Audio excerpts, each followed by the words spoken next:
বাংলাদেশ, মহিলা এবং শিশুর অধিকার এবং কর্মসংস্থান।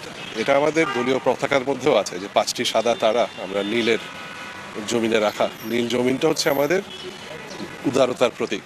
আপনারা যদি আমাদের লিবারেল ডেমোক্রেটিক পার্টির পতাকাটা দেখেন, সাদা শান্তির প্রতীক, কিন্তু তার উপরে আছে লাল রঙের দুটো তারা, একটা গণতন্ত্রের প্রতীক আর একটা স্বাধীনতার প্রতীক।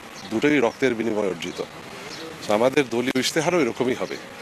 এবং আমি যদিও আমার যদি নির্বাচনে যদি আমরা প্রতিদ্বন্দ্বিতা করি একটা নির্দিষ্ট এলাকা নিয়ে করি, তো ওই লক্ষ্যটাই আমার হবে যেটা আমাদের এলাকায় বাস্তবায়ন করা। দুর্নীতিটা সমূলে উৎপাদন করা যায় কীভাবে, শিক্ষা একটা প্রায়োরিটি সেক্টর হবে আমার জন্য, বিকজ আমি নিজে তো শিক্ষাক্ষেত্র থেকে এসেছি। তবে আমি এসেছি উচ্চশিক্ষার ক্ষেত্র থেকে, যেটা আমি বুঝতে পারি যে নিচের থেকে শুরু না করলে এটা হবে না, আগে স্ট্রং ফাউন্ডেশন লাগে। আর যদি আপনার